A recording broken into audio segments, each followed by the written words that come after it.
Testemunhos para a Igreja, volume 3, capítulo 47. O dever do homem para com seus semelhantes. Foram-me mostradas algumas coisas com relação à família do irmão I, que me impressionaram tão fortemente desde que vim para este lugar, que eu me aventuro a expô-las. Foi-me mostrado, irmão I, que existe em sua família um elemento de egoísmo que se apega a você como uma lepra. Este egoísmo deve ser visto e vencido, pois é um pecado grave à vista de Deus. Como família, vocês têm há tanto tempo consultado os próprios desejos, prazer e conveniência, que não percebem que outros têm direitos sobre vocês. Seus pensamentos, planos e esforços são para si mesmos. Vivem para si. Não cultivam benevolência desinteressada,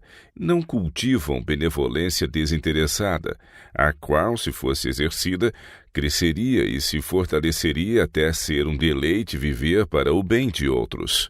Sentiriam que têm um objetivo na vida, um propósito que lhes traria recompensa de maior valor do que dinheiro. Vocês necessitam ter interesse mais específico pelos seres humanos, e assim fazendo levariam o coração a um relacionamento mais íntimo com Cristo e estariam imbuídos do seu espírito e se apegariam a ele com uma tenacidade tão firme que nada os separaria de seu amor.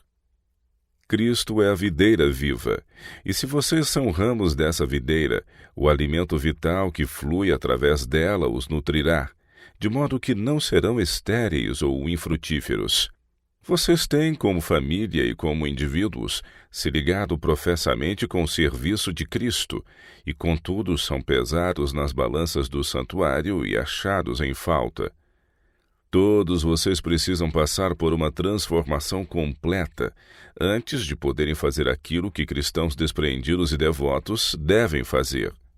Nada, a não ser conversão cabal, pode lhes dar uma percepção correta de seus defeitos de caráter. Todos vocês têm em grande medida o espírito e amor do mundo. Diz o apóstolo João: se alguém ama o mundo, o amor do Pai não está nele. 1 João capítulo 2, verso 15. Seu espírito egoísta lhes confina e atrofia a mente para os próprios interesses. Vocês precisam da religião pura e imaculada. Tiago capítulo 1, verso 27. A simplicidade da verdade os levará a sentir compaixão pelas misérias dos outros. Há pessoas que precisam de sua simpatia e amor. Exercitar estes traços de caráter é uma parte do trabalho que Cristo nos deu a todos para fazer. Deus não os desculpará de não tomar a cruz e praticar a abnegação, fazendo o bem a outros com motivos desinteressados. Se vocês se derem ao trabalho de exercer a abnegação requerida dos cristãos, podem, pela graça de Deus, ser qualificados a ganhar almas para Cristo. Deus tem reivindicações sobre vocês às quais nunca atenderam. Há muitos ao nosso redor que têm fome de simpatia e amor. Mas, como muitos outros, vocês têm sido quase destituídos daquele amor humilde que naturalmente flui em compaixão e simpatia para com os pobres, os sofredores e os necessitados. O próprio semblante humano é um espelho da mente lido por outros e tem influência marcante sobre eles para o bem ou para o mal. Deus não ordena a nenhum de nós vigiar nossos irmãos e nos arrepender de seus pecados. Ele nos deixou um trabalho e nos ordena fazê-lo resolutamente no temor, tendo somente sua glória em vista. Cada um, quer seja fiel ou não, precisará prestar contas a Deus por si mesmo, não pelos outros. Ver faltas em outros crentes e condenar sua conduta não desculpará ou compensará um de nossos erros. Não devíamos fazer de outros nosso critério, nem desculpar algo em nossa conduta porque outros cometeram erro. Deus nos deu consciência para nós mesmos. Grandes princípios são prescritos em sua palavra, que são suficientes para nos conduzir em nossa caminhada cristã e comportamento geral. Vocês, meus queridos amigos, como uma família, não têm mantido os princípios da lei de Deus. Nunca sentiram a responsabilidade do dever que recai sobre o ser humano para com seus semelhantes. E eis que se levantou um certo doutor da lei, tentando-o e dizendo: Mestre, que farei para herdar a vida eterna? E ele lhe disse: Que está escrito na lei? Como lês? E respondendo, ele disse: Amarás ao Senhor teu Deus de todo o teu coração e de toda a tua alma e de todas as tuas forças e de todo o teu entendimento, e ao teu próximo como a ti mesmo. E disse-lhe: Respondeste bem, faze isso e viverás. Ele, porém, querendo justificar-se a si mesmo, disse a Jesus: E quem é o meu próximo? E respondendo Jesus, disse: Descia um homem de Jerusalém para Jericó, e caiu nas mãos dos salteadores, os quais o despojaram, e espancando-o, se retiraram, deixando-o meio morto. E ocasionalmente descia pelo mesmo caminho certo sacerdote, e vendo-o, passou de largo. De igual modo também um levita, chegando àquele lugar, e vendo-o, passou de largo. Mas um samaritano que ia de viagem chegou ao pé dele e, vendo-o, moveu-se de íntima compaixão. E aproximando-se atou-lhe as feridas, aplicando-lhes azeite e vinho, e pondo-o sobre a sua cavalgadura, levou-o para uma estalagem e cuidou dele. E partindo ao outro dia, tirou 2 dinheiros e deu-os ao hospedeiro e disse-lhe: Cuida dele, e tudo o que demais gastares eu te pagarei quando voltar. Qual, pois, destes 3 te parece que foi o próximo daquele que caiu nas mãos dos salteadores? E ele disse: O que usou de misericórdia para com ele. Disse, pois, Jesus: Vai e faze da mesma maneira. Lucas capítulo 10, versos de 25 a 37. As condições de herança da vida eterna são claramente afirmadas por nosso Salvador da maneira mais simples. O homem que fora ferido e roubado representa aqueles que dependem de nosso interesse, simpatia e caridade.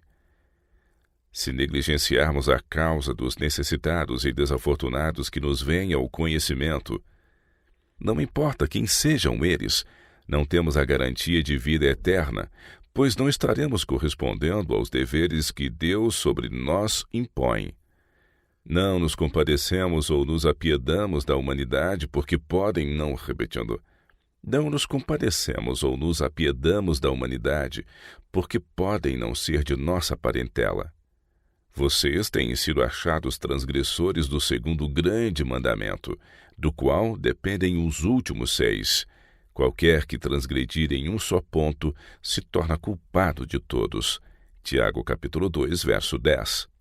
Aqueles que não abrem o coração às necessidades e sofrimentos da humanidade também não abrirão o coração às reivindicações de Deus declaradas nos primeiros 4 preceitos do Decálogo.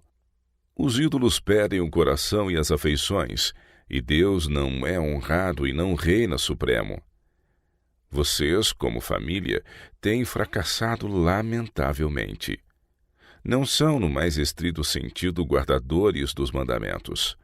Podem ser bem exatos em algumas coisas, e contudo negligenciar as coisas de mais peso, juízo, misericórdia e o amor a Deus. Embora os costumes do mundo não sejam um critério para nós, contudo me tem sido mostrado que a simpatia compassiva e a benevolência do mundo pelos desafortunados em muitos casos envergonham os professos seguidores de Cristo. Muitos manifestam indiferença para com aqueles que Deus colocou sobre eles com o fim de testá-los e prová-los e de revelar o que está em seu coração. Deus lê. Ele nota cada ato de egoísmo, todo ato de indiferença para com os aflitos, as viúvas e os órfãos, e ele escreve ao lado de nossos nomes: culpados, faltosos, transgressores da lei. Seremos galardoados segundo nossas obras. Toda negligência do dever para com os necessitados e para com os aflitos é uma negligência do dever para com Cristo na pessoa de seus santos. Quando perante Deus o caso de todos for passado em revista, não será feita a pergunta: que professam eles? Mas, que fizeram? Foram praticantes da palavra? Viveram para si próprios ou praticaram obra de beneficência mediante atos de bondade e amor, preferindo os demais a si próprios e negando a si mesmos a fim de poderem abençoar outros? Se o relatório mostra haver sido essa a sua vida e que seu caráter foi assinalado pela ternura, abnegação e beneficência, receberão a bendita certeza e a bênção de Cristo. Bem está, vinde benditos de meu Pai. Possuí por herança o reino que vos está preparado desde a fundação do mundo. Mateus capítulo 25, versos de 23 a 34. Cristo foi maltratado e ferido pelo seu assinalado amor egoísta e sua indiferença para com os sofrimentos e necessidades dos outros.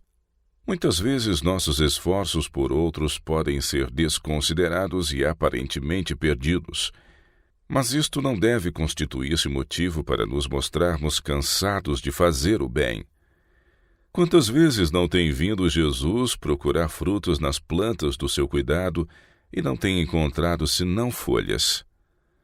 Podemos ficar desapontados quanto aos resultados dos nossos melhores esforços, mas isto não nos deve levar ao indiferentismo para com os ais alheios e o nada fazer. Amaldiçoai a Meroz, diz o anjo do Senhor, acremente amaldiçoai os seus moradores, porquanto não vieram em socorro do Senhor com os valorosos. Juízes capítulo 5, verso 23. Quantas vezes Cristo é desapontado naqueles que professam ser seus filhos? Ele lhes deu evidências inconfundíveis de seu amor. Tornou-se pobre para que por sua pobreza nos tornássemos ricos. 2 Coríntios capítulo 8, verso 9. Morreu por nós para que não perecêssemos, mas tivéssemos a vida eterna. João capítulo 3, verso 16. Que tal se Cristo tivesse se recusado levar nossa iniquidade, porque foi rejeitado por muitos e porque tão poucos apreciaram seu amor e as bênçãos infinitas que ele veio trazer-lhes? Necessitamos encorajar esforços pacientes e penosos. Precisa-se agora coragem, não desânimo ocioso e mal-humorada murmuração.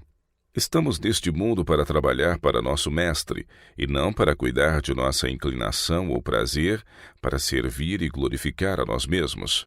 Por que então devíamos estar inativos e desanimados por não vermos os resultados imediatos que desejamos? Nosso trabalho é labutar na vinha do Senhor, não meramente para nós mesmos, mas para o bem de outros. Nossa influência é uma bênção ou uma maldição para outros. Estamos aqui para formar caráter perfeito para o céu. Temos algo a fazer além de nos queixar e murmurar das providências de Deus e de escrever coisas amargas contra nós mesmos. Nosso adversário não nos permitirá descansar. Se somos de fato filhos de Deus, seremos atormentados e assediados severamente, e não devemos esperar que Satanás ou aqueles sob sua influência nos tratarão com bondade. Mas há anjos que excedem em poder, que estarão conosco em todos os nossos conflitos, se tão somente formos fiéis. Cristo venceu a Satanás por nós no deserto da tentação. Ele é mais poderoso do que Satanás, e ele em breve o esmagará sob nossos pés. Vocês, como uma família e como indivíduos, têm se desculpado de serviço sério e ativo na causa de seu mestre. Vocês têm sido indolentes demais e têm deixado que outros levem muitos dos mais pesados fardos que vocês podiam e deviam ter levado. Sua força e bênção espirituais serão proporcionais ao trabalho de amor e às boas obras que vocês efetuam. A instrução do apóstolo Paulo é: levai as cargas uns dos outros, e assim cumprireis a lei de Cristo. Gálatas capítulo 6, verso 2. Guardar os mandamentos de Deus requer de nós boas obras, abnegação, sacrifício próprio e dedicação para o bem de outros. Não que nossas boas obras por si possam nos salvar, mas porque certamente não podemos ser salvos sem boas obras. Depois de fazermos tudo o que somos capazes de fazer, devemos então dizer: Nós fizemos mais do que nosso dever e, na melhor das hipóteses, somos servos inúteis e indignos de menor favor de Deus. Cristo deve ser nossa justiça e a coroa de nosso regozijo. Justiça própria e segurança carnal nos têm cercado como uma muralha. Como família, vocês possuem um espírito de independência e orgulho. Este elemento os separa de Deus. É uma falta, um defeito que precisa ser visto e vencido. É quase impossível para vocês verem seus erros e faltas. Vocês têm uma opinião demasiado boa de si mesmos e lhes é difícil ver e remover por confissão os erros em sua vida. Inclinam-se a justificar e defender sua conduta em quase tudo, quer seja certa ou errada. Enquanto não for demasiado tarde para corrigir os erros, entreguem o coração a Jesus através de humilhação e súplica e procurem conhecer a si mesmos. Vão se perder a menos que despertem e trabalhem com Cristo. Vocês se encerram numa armadura fria, sem sentimento e sem compaixão. Há muito pouca vida e calor em seu relacionamento com outros. Vivem para si e não para Cristo. São descuidados e indiferentes às necessidades e condições de outros menos afortunados do que vocês. A todo seu redor há pessoas desoladas que anelam por amor expresso em palavras e ações. Amigável simpatia e sentimentos verdadeiros de terno interesse pelos outros trariam a seu coração bênçãos que vocês nunca experimentaram e os levariam a um íntimo relacionamento com nosso Redentor, cuja vinda ao mundo foi com o fim de fazer o bem e cuja vida devemos imitar. Que estão vocês fazendo por Cristo? Porfiai por entrar pela porta estreita, porque eu vos digo que muitos procurarão entrar e não poderão. Lucas capítulo 13, verso 24. Amor e simpatia no lar. Existem muitos em nosso mundo que anseiam pelo amor e simpatia que lhes devem ser prodigalizados. Muitos homens amam a sua esposa, mas são egoístas demais para manifestá-lo. Estão possuídos de dignidade e orgulho falsos e não mostrarão por palavras e atos o amor que têm. Existem muitos homens que nunca sabem como o coração de sua esposa anseia por palavras de terno apreço e afeto. Sepultam os seus queridos, afastando-os de sua vida e queixando-se da providência de Deus que os separou dos seus companheiros, ao passo que, se lhes fosse possível observar a vida íntima desses companheiros, veriam que seu procedimento foi a causa da morte prematura deles. A religião de Cristo nos levará a ser bondosos e corteses, e não obstinados em nossas opiniões. Devemos morrer para o eu e considerar os outros semelhantes a nós mesmos. A palavra de Deus é nossa norma, mas quão longe seu povo professo afastou-se da mesma. Nossa fé religiosa deve ser não somente teórica, mas prática. Religião pura e imaculada não nos permitirá espezinhar os direitos da menor das criaturas de Deus, muito menos dos membros de seu corpo e os membros de nossa própria família. Deus é amor, e quem nele habita, habita em amor. A influência do egoísmo mundano, que é carregada por muitos como uma nuvem que esfria a própria atmosfera que outros respiram, causa enfermidade da alma e, frequentemente, calafrios de morte.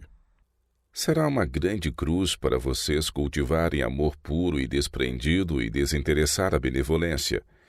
Ceder suas opiniões e ideias, renunciar ao julgamento próprio e seguir os conselhos de outros será uma grande cruz para vocês. E vários membros de sua família têm agora as próprias famílias, mas o mesmo espírito que existia em maior ou menor grau no lar paterno é levado para os próprios lares e é sentido por pessoas fora dos círculos familiares. Têm falta de uma meiga simplicidade e ternura como a de Cristo e amor desinteressado.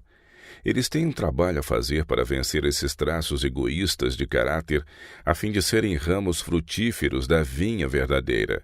Disse Cristo: nisto é glorificado meu Pai, que deis muito fruto. João capítulo 15, verso 8. Vocês precisam trazer Cristo para perto de vocês e tê-lo em seu lar e em seu coração. Devem não só ter conhecimento do que é certo, mas devem praticá-lo por motivos corretos, tendo em vista unicamente a glória de Deus. Vocês podem ser de ajuda se cumprirem as condições dadas na palavra de Deus. A religião de Cristo é algo mais do que conversa. A justiça de Cristo consiste em ações corretas e boas obras a partir de motivos puros e desinteressados. Justiça exterior, enquanto a dor no interior faltar, não será de nenhum valor. E esta é a mensagem que dele ouvimos e vos anunciamos, que Deus é luz, e não há nele treva nenhuma. Se dissermos que temos comunhão com ele e andarmos em trevas, mentimos e não praticamos a verdade. Mas se andarmos na luz como ele na luz está, temos comunhão uns com os outros e o sangue de Jesus Cristo, seu Filho, nos purifica de todo pecado. 1 João capítulo 1, de 5 a 7. Se não tivermos a luz e o amor de Deus, não somos seus filhos. Se não ajuntamos com Cristo, espalhamos. Todos temos uma influência, e esta influência pesa sobre o destino de outros para seu bem presente e futuro ou para sua perda eterna. J e K, ambos têm falta de simpatia e amor para com os de fora de suas famílias. Eles correm o perigo de espreitar defeitos em outros, enquanto males maiores existem despercebidos neles mesmos. Para que estas queridas pessoas entrem no céu, precisam morrer para o eu e obter experiência em fazer o bem. Elas têm lições a aprender na escola de Cristo a fim de aperfeiçoarem caráter cristão e ter união com Cristo. Disse Cristo a seus discípulos: Se não vos converterdes e não vos fizerdes como crianças, de modo algum entrareis no reino dos céus. Mateus capítulo 18, verso 3. Ele lhes explicou o significado. Ele não desejava que eles se tornassem como crianças no entendimento, mas como crianças no tocante à malícia. Criancinhas não manifestam sentimentos de superioridade e aristocracia. São simples e naturais em sua aparência. Cristo gostaria que seus seguidores cultivassem maneiras não afetadas, que todo o seu porte fosse humilde e cristão. Ele determinou ser nosso dever viver para o bem de outros. Ele veio das cortes reais do céu a este mundo para mostrar quão grande era seu interesse pelo homem, e o preço infinito pago para a redenção do ser humano mostra que ele é de tão grande valor que Cristo podia sacrificar suas riquezas e honra nas cortes reais para erguê-lo da degradação do pecado. Se a majestade do céu podia fazer tanto para mostrar seu amor pelos seres humanos, que não deveriam eles estar dispostos a fazer para ajudar uns aos outros a saírem do abismo de trevas e sofrimento? Disse Cristo: Que vos ameis uns aos outros como eu vos amei. João capítulo 13, verso 34. Não com um amor maior, pois ninguém tem maior amor do que este, de dar a alguém a sua vida pelos seus amigos. João capítulo 15, verso 13. Nosso amor é frequentemente egoísta porque nós o confinamos a limites prescritos. Quando entrarmos em união e comunhão íntimas com Cristo, nosso amor, simpatia e novas obras de benevolência se aprofundarão, expandirão e fortalecerão com o exercício. O amor e o interesse dos seguidores de Cristo devem ser tão extensos como o mundo. Aqueles que vivem meramente para mim e o que é meu não entrarão no reino do céu. Deus nos convida como família a cultivar amor, a serem menos sensíveis quando a si mesmos e mais sensíveis às tristezas e provações do que outros. Este espírito egoísta que vocês têm cultivado a vida inteira é corretamente representado pelo sacerdote e o levita, que passaram de largo pelo desafortunado. Viram que ele necessitava de ajuda, mas o evitaram de propósito. Todos vocês precisam despertar e dar meia volta para sair de monótona rotina de egoísmo. Aproveitem o breve tempo de graça que lhes é dado, trabalhando com vigor para reunir os fracassos de sua vida passada.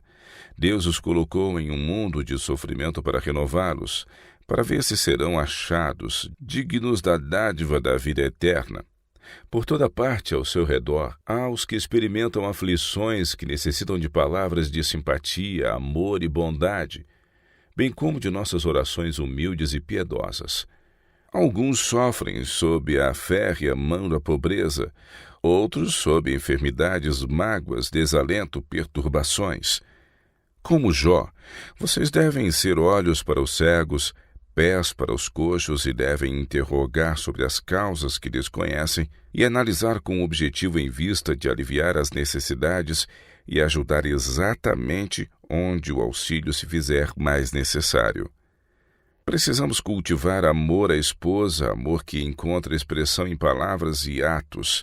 Deve cultivar a terna afeição. A esposa tem natureza sensível, insegura e precisa ser tratada com carinho.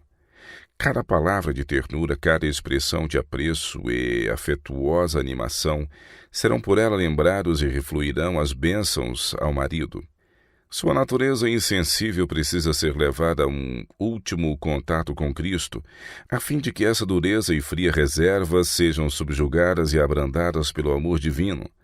Não constitui fraqueza ou renúncia da varonilidade e da dignidade ter para com a esposa expressões de ternura e simpatia, em palavras e atos, e não se restrinja isso ao círculo familiar, mas estenda-se aos de fora da família.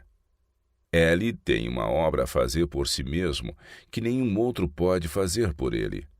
Ele pode tornar-se forte no Senhor assumindo encargos em sua causa. Sua afeição e amor devem concentrar-se em Cristo e nas coisas celestiais, e deve ele formar caráter para a vida eterna.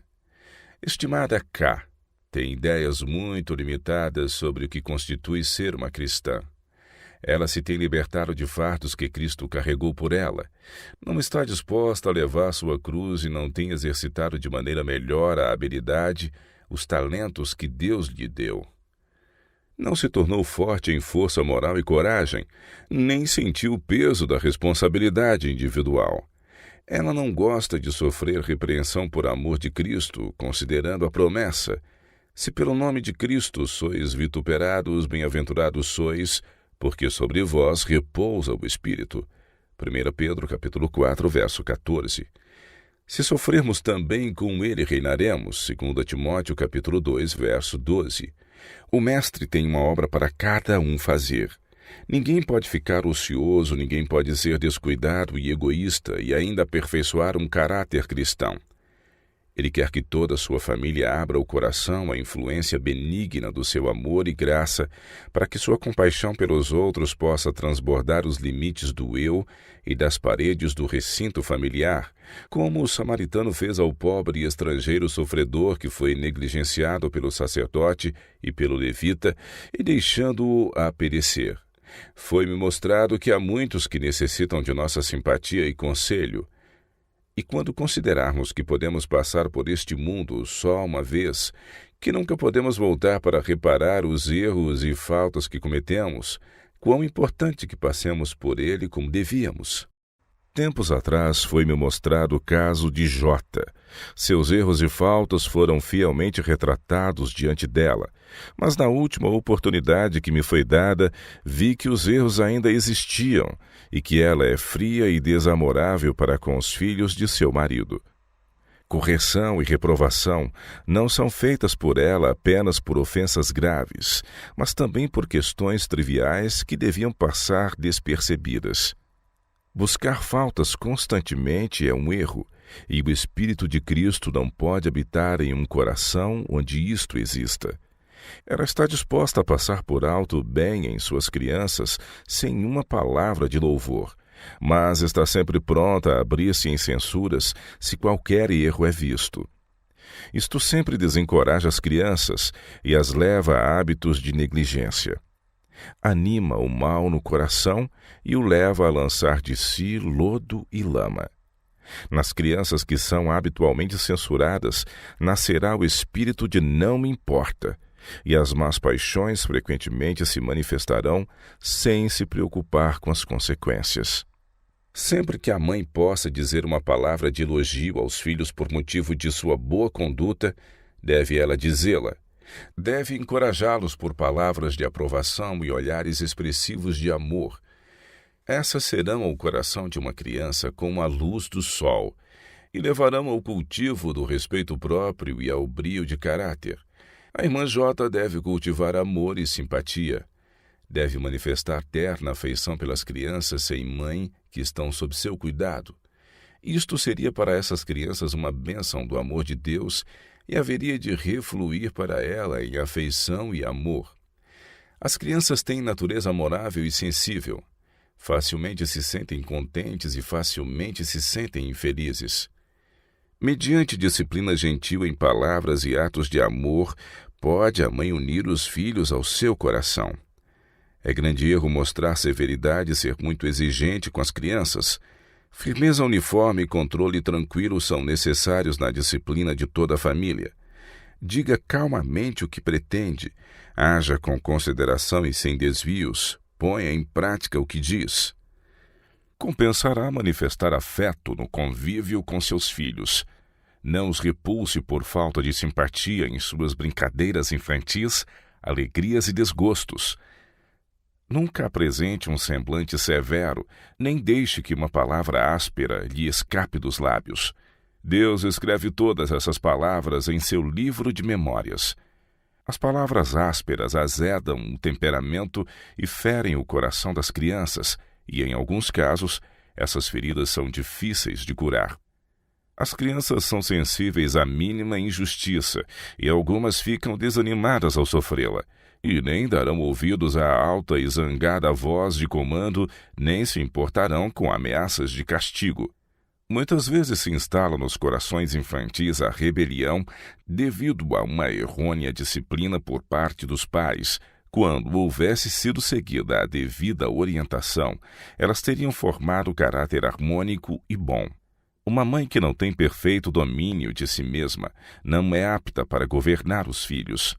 O irmão M é moldado pelo temperamento positivo de sua mulher. Ele se tornou em certo grau egoísta com a esposa. Sua mente é quase inteiramente ocupada com mim e meu, com exclusão de outras coisas de importância infinitamente maior. Ele não toma em sua família a posição de pai de seu rebanho, nem sem preconceito e sem ser influenciado, segue uma conduta uniforme com seus filhos. Sua mulher não é e sem uma transformação nunca será uma verdadeira mãe para aqueles filhos sem mãe. O irmão M, como pai, não tem ocupado a posição que Deus gostaria que ocupasse. Essas crianças sem mãe são os pequeninos de Deus, preciosos a seus olhos. Por natureza, o irmão M tem um temperamento terno, refinado, amável, generoso e sensível, enquanto sua mulher é exatamente o oposto. Em vez dele moldar e abrandar o caráter de sua mulher, ela o está transformando. Ele pensa que para ter paz deve deixar passarem as coisas que o preocupam. Ele aprendeu a não esperar submissão e renúncia das opiniões dela. Ela dominará, ela seguirá suas ideias a qualquer custo. A menos que ambos estejam firmes em seus esforços de reformar-se, não obterão a vida eterna. Eles tiveram luz, mas negligenciaram segui-la. O amor egoísta do mundo cegou sua percepção e lhes endureceu o coração. J precisa ver que, a menos que abandone seu egoísmo e vença sua vontade e temperamento, ela não pode ter o céu. Ela prejudicaria o céu inteiro com estes traços de caráter. Eu exorto a irmã J a se arrepender. Apelo a ela em nome de meu mestre, para despertar-se depressa de sua excessiva indiferença, a atender o conselho da testemunha verdadeira e a sinceramente arrepender-se, pois ela põe em perigo a própria alma. Deus é misericordioso. Ele aceitará agora a oferta de um coração quebrantado e de um espírito contrito. A irmã J se desculpará como o levita e o sacerdote, de não ver e de não sentir as aflições de outros e passar de largo? Deus a considera responsável pela negligência do dever em não exercer simpatia e ternura para com os desafortunados. Ela não guarda os mandamentos de Deus, que claramente mostram seu dever para com seu próximo.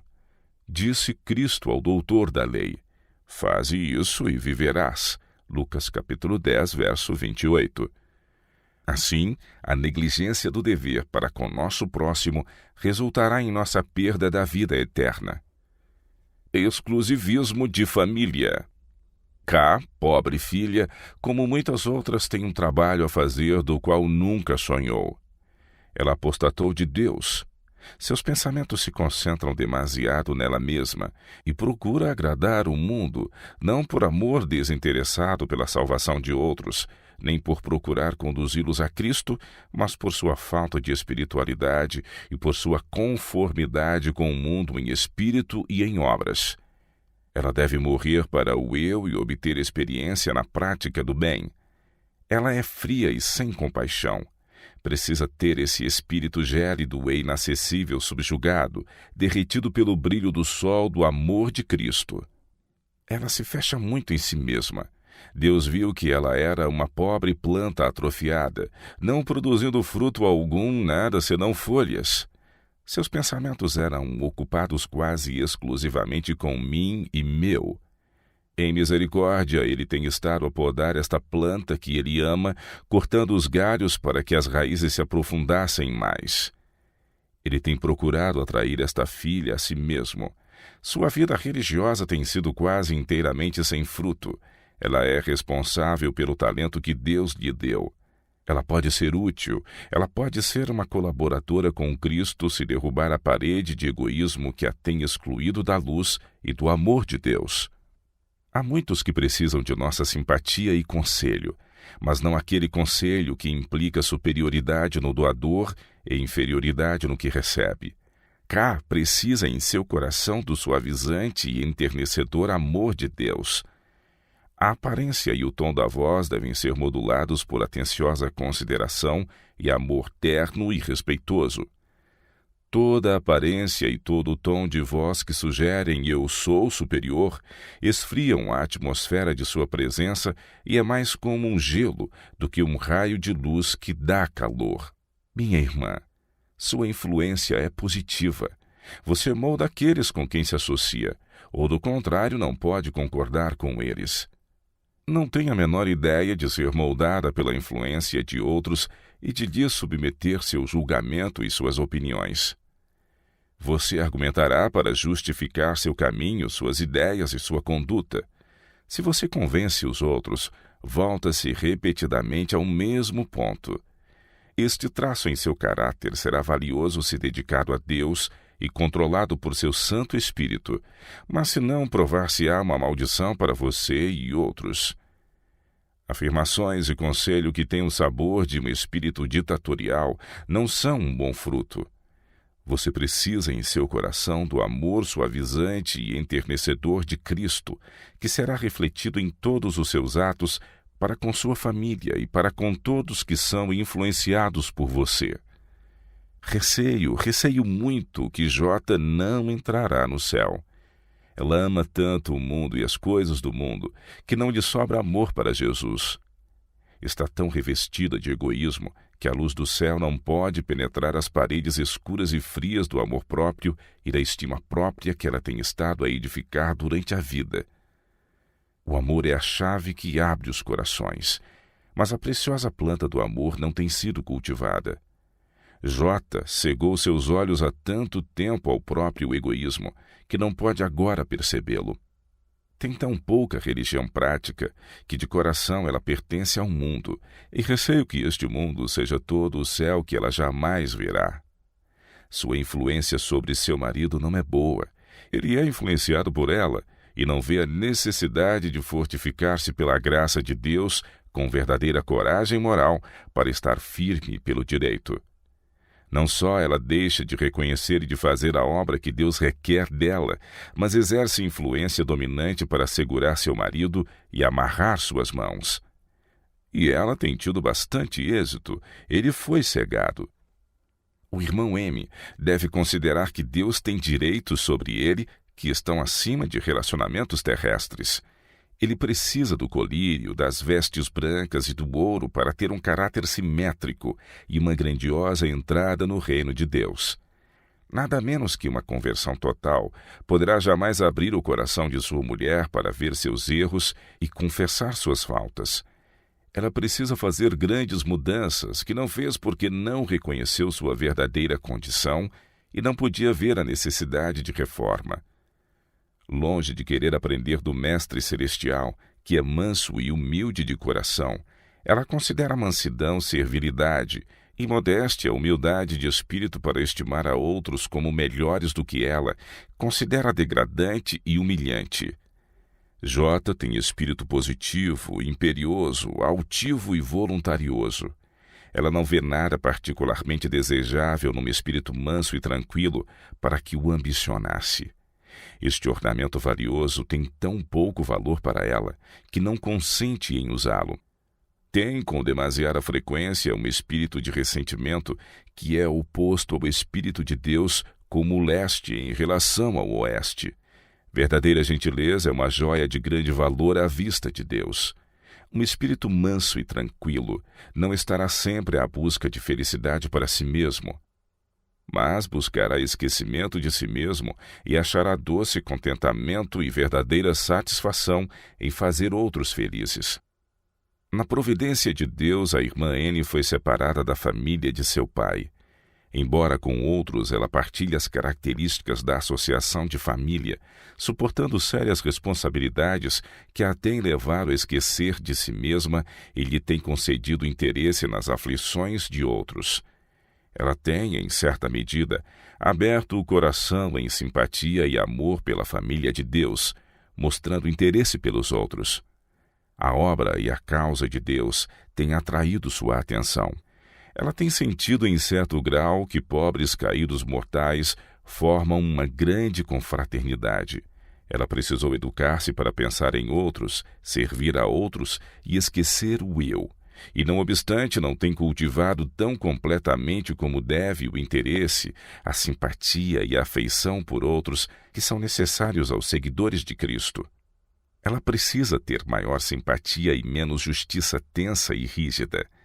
Dando seu interesse e tempo ao grande assunto da reforma de saúde, ela se expandiu além de si mesma. Fazendo isto, ela tem sido abençoada. Quanto mais ela faz para o bem de outros, tanto mais vê para fazer e tanto mais se sente inclinada a fazer. Seu trabalho a favor de outros frequentemente a leva onde o exercício de fé é necessário para ajudá-la a atravessar situações difíceis e penosas. Mas respostas e orações sinceras são obtidas, e fé, amor e confiança em Deus são fortalecidos. É obtida a experiência através de perplexidades e provações frequentemente repetidas. Deus está moldando seu coração em algo mais parecido com ele, e não obstante o eu clama constantemente por vitória. A irmã N precisa cultivar mais ternura e atencioso cuidado em seu relacionamento diário com outros. Ela precisa se esforçar para subjugar o eu. Se de fato é uma cristã, sentirá que precisa devotar a melhor parte e, se necessário, o todo de sua vida à labuta desprendida e paciente e assim demonstrar seu amor pelo Mestre. Sem tal experiência, ela deixaria de alcançar a perfeição de um caráter cristão. A irmã N deu alguns passos adiante. Os familiares sentem que ela os deixou e isto é doloroso para eles. Eles sentem que ela agora não tem o mesmo interesse, afeições e objetivos na vida como eles.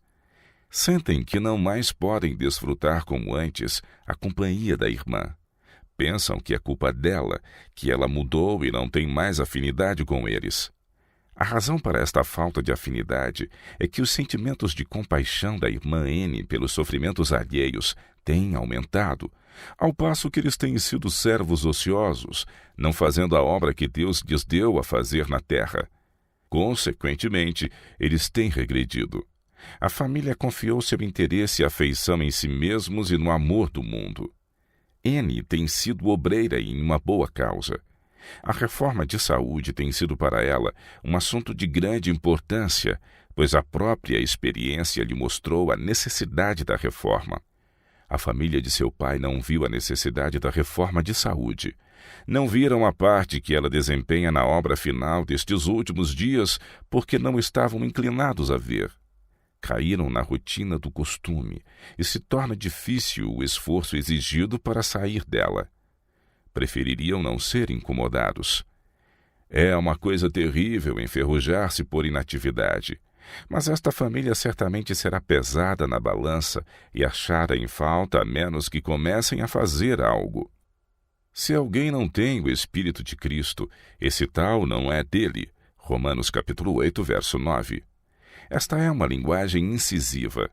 Quem pode resistir à prova?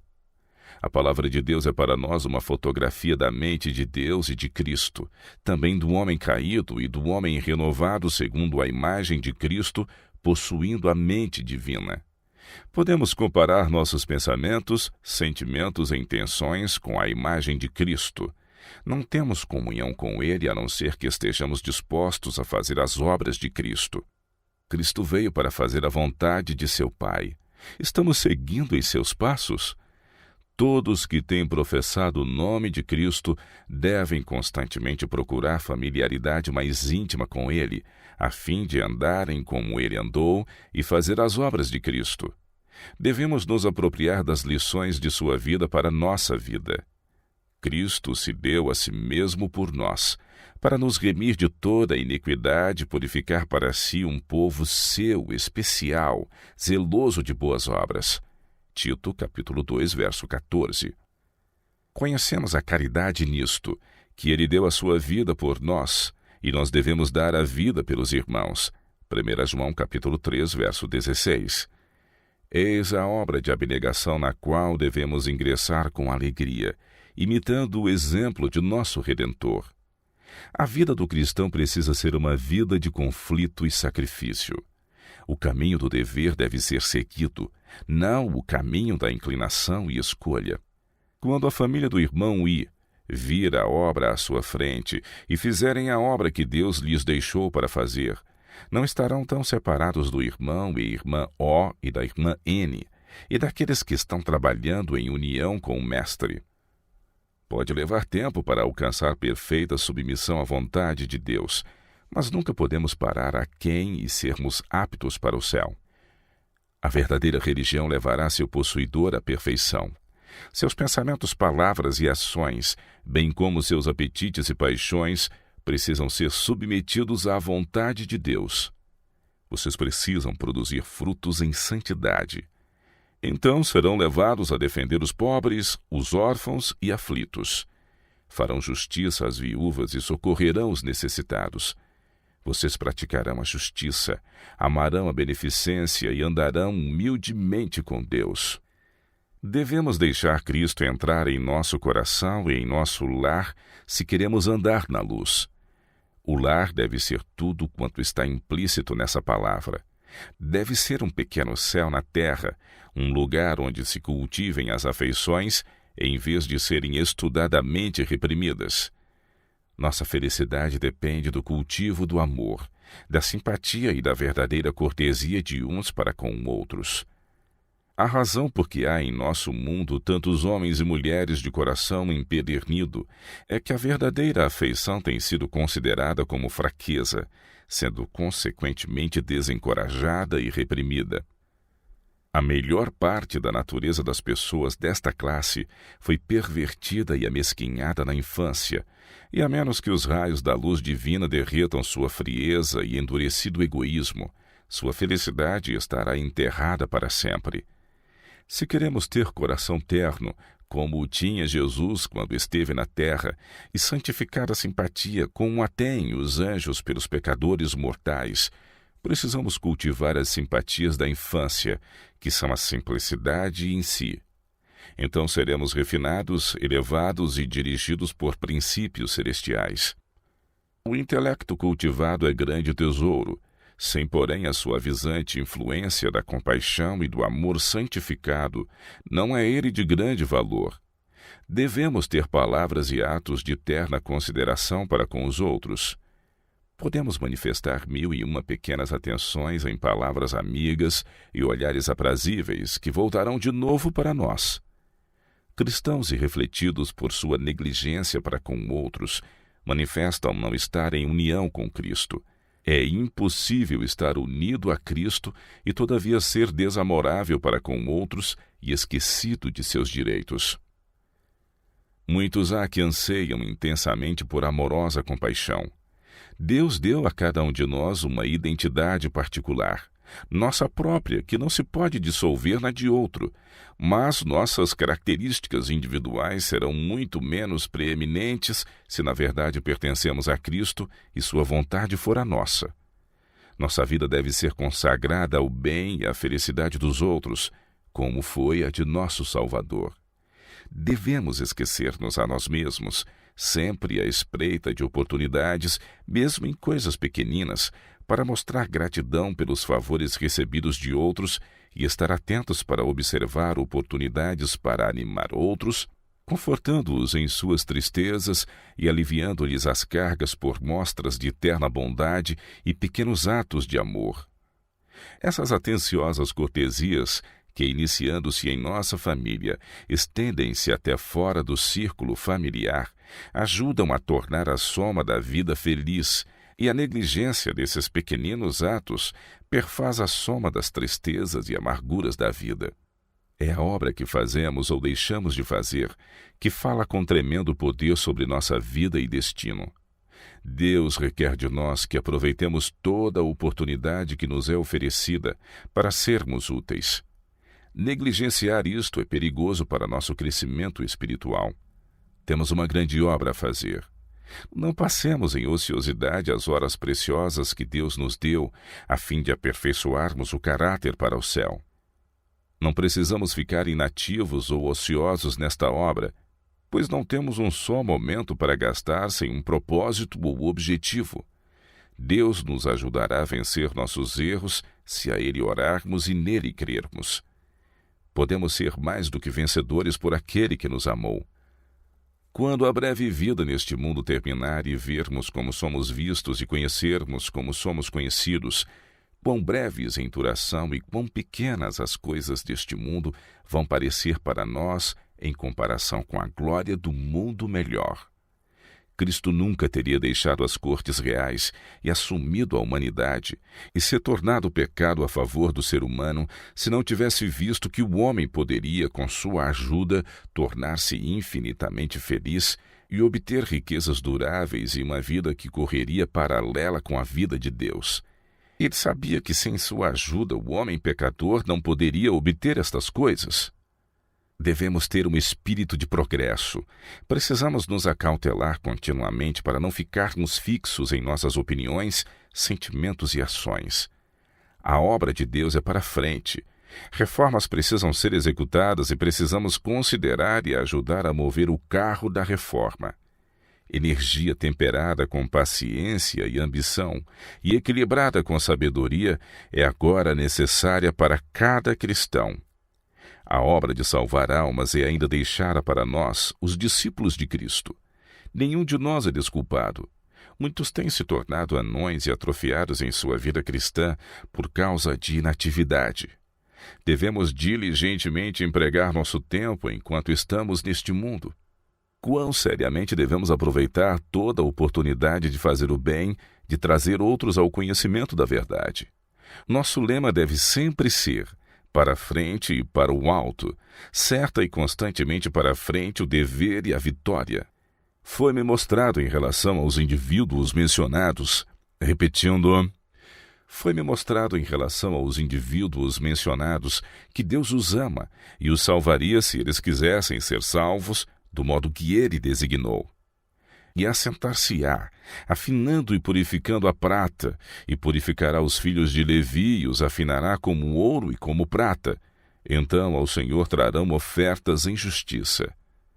E a oferta de Judá e de Jerusalém será suave ao Senhor, como nos dias antigos e como nos primeiros anos. Malaquias capítulo 3, versos 3 e 4. Eis o processo de afinar e purificar a ser feito pelo Senhor dos Exércitos. Esse processo é demasiado difícil para o ser humano, mas é unicamente por meio dele que se podem remover as escórias e contaminadoras impurezas. Nossas provações são todas necessárias para levar-nos mais perto de nosso Pai Celeste em obediência à sua vontade, de modo a lhe oferecermos uma oferta em justiça. A cada uma das pessoas aqui mencionadas, deu o Senhor aptidões, talentos a desenvolver. Cada um de vocês necessita de nova e viva experiência na vida religiosa a fim de fazer a vontade de Deus. Qualquer que seja a experiência passada, isto não basta para o presente nem nos fortalece para vencer as dificuldades que encontramos no caminho. Precisamos diariamente nova graça e renovada resistência se queremos ser vitoriosos. Raramente somos, a todos os respeitos, colocados duas vezes nas mesmas circunstâncias. Abraão, Moisés, Elias, Daniel e muitos outros foram todos severamente provados, mas não da mesma maneira. Cada um tem suas provas individuais no drama da vida, mas justamente a mesma provação raramente sobrevém duas vezes. Cada um tem experiência própria e peculiar, no caráter e nas circunstâncias, a fim de realizar determinada obra. Deus tem uma obra, um desígnio na vida de cada um de nós. Todo ato, por pequeno que seja, tem seu lugar na experiência de nossa vida. Cumpre-nos possuir contínua luz e experiência que provém de Deus. Todos necessitamos delas, e o Senhor está mais que disposto a dar se as quisermos receber. Não cerrou as janelas do céu às suas orações, mas vocês têm se contentado com passar sem o auxílio divino de que tanto necessitam. Quão pouco sabem acerca da influência de seus atos diários sobre a vida de outros. Talvez suponham que o que digam ou façam não tem muita influência, quando importantíssimos são os resultados de nossas palavras e ações para o bem ou para o mal. Atos e expressões considerados diminutos e insignificantes são elos na longa cadeia dos acontecimentos humanos. Vocês não têm experimentado a necessidade de Deus manifestar-nos sua vontade em todos os atos da vida diária. Quanto a nossos primeiros pais, o desejo de uma única satisfação do apetite abriu as comportas da miséria e do pecado sobre o mundo. Prezadas irmãs, oxalá vocês sentissem que todo passo que dão talvez tenha permanente e controladora influência sobre a própria vida e o caráter de outros. Oh, quão necessário é então termos comunhão com Deus! Que necessidade da graça divina para dirigir cada passo e mostrar-nos como aperfeiçoar caráter cristão. Os cristãos terão novas situações e provas a enfrentar, nas quais a experiência passada não pode ser guia suficiente. Agora, mais que em qualquer outro período de nossa vida, precisamos aprender do Divino Mestre. E quanto mais experiência alcançarmos, quanto mais nos aproximarmos da pura luz celeste, tanto mais discerniremos em nós a necessidade de reforma. Podemos todos realizar boa obra em benefício dos outros, uma vez que busquemos conselho de Deus e o sigamos em obediência e fé.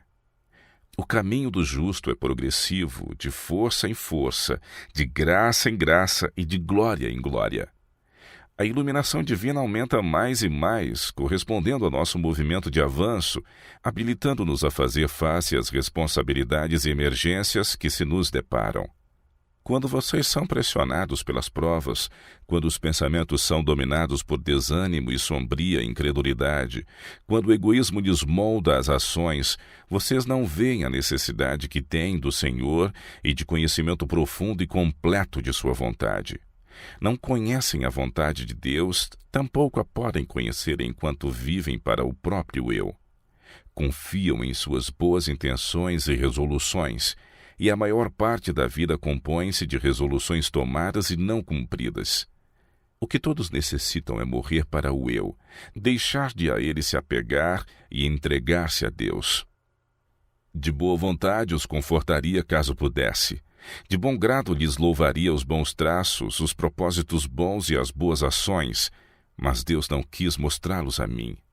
Apresentou-me os impedimentos à formação de caráter nobre e elevado, de santidade, que precisam ter a fim de não perder o descanso celeste e a glória imortal que Ele quer que alcancem. Desviem os olhos de si mesmos para Jesus. Ele é tudo em todos. Colossenses capítulo 3, verso 11.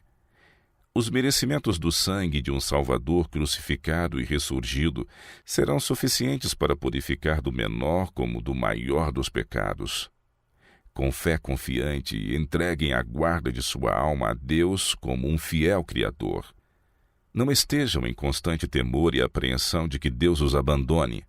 Cristo virá e habitará em vocês, caso lhe abram a porta do coração. Pode haver perfeita harmonia entre vocês e o Pai e o Filho, uma vez que morram para o próprio eu e vivam para Deus. Quão pouco se apercebem de ter ídolos queridos, de ter pecados acariciados. Deus vê esses pecados a que talvez estejam cegos e emprega sua faca de podar, cortando fundo a fim de separar de vocês esses pecados acariciados. Todos vocês devem escolher por si mesmos o processo de purificação. Como lhes é difícil submeter-se à crucifixão do próprio eu. Mas quando toda a obra é entregue nas mãos de Deus, Ele que conhece nossas fraquezas e nossa pecaminosidade, segue o melhor caminho para produzir o desejado fim. Foi por entre constante conflito e com singeleza de fé que Enoque andou com Deus. Todos vocês podem fazer o mesmo. Podem converter-se e transformar-se inteiramente, tornando-se em verdade filhos de Deus, que fruem não somente o conhecimento de sua vontade, mas que por seu exemplo conduzem outros ao mesmo caminho de humilde obediência e consagração. A verdadeira piedade difunde-se e é comunicativa. Diz o salmista: não escondi a tua justiça dentro do meu coração.